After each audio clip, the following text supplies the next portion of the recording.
On an autumn evening 4 years ago, the family's 7-year-old daughter returned home from her daily lesson learning the Quran at the local mosque.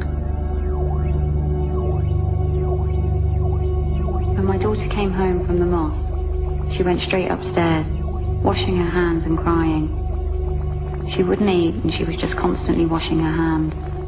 She said, "Mummy, I need to tell you something." And I said, "Just be quiet, I'm watching TV." And then she told me. She was upset and crying. And my mind just went. During that day's busy lesson, the religious teacher, Imam Ahmed Halalat, had forced her to masturbate him. I never believed priests could be like this, or be bad people. I spoke to my husband and said, "Look, this is what my daughters are saying." And he said, "No, it's not, you know, it couldn't be right." We just sat on the bed all night. We just didn't know what to do. We couldn't sleep, just talking it through. We kept asking ourselves, what's happening to us? Why did this happen to us?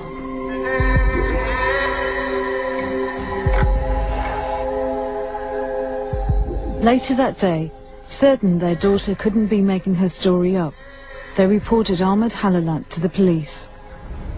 Lancashire police started an investigation.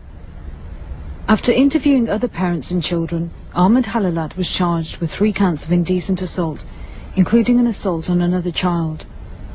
He denied the allegations. But it wasn't the first time Halalat had been in trouble with his congregation. In 1992, he was accused of abusing a child at a mosque in London. When the family decided not to press charges, Halalat moved on to Preston. Subsequent employers at the Kent Street Mosque were probably not aware of his past.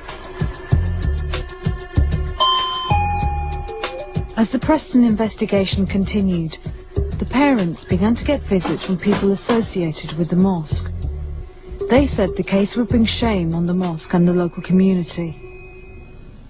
They actually came to our house and they would take off their hats, put it at my feet and say, "Don't take it any further, he'll get a bad name. The mosque will get a bad name." But I said, no way. After what he did, they expect us to keep quiet. The regular visitors began to offer money, holidays to Pakistan and other inducements to leave Preston. When they refused, the bribes turned to threats.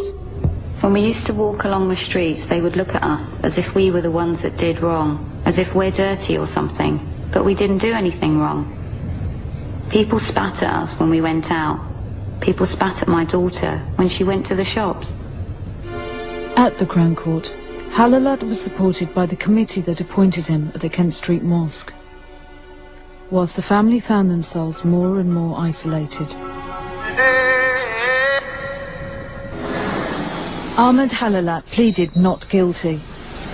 2 of the charges could not be proven due to lack of forensic evidence, but on the 3rd offence, traces of Halalat's semen had been found on the carpet in the mosque classroom. This was enough to convict him on one of 3 counts of indecent assault. He received a 6-month sentence and was placed on the sex offenders register. 4 years on, the family is still finding life in their hometown difficult.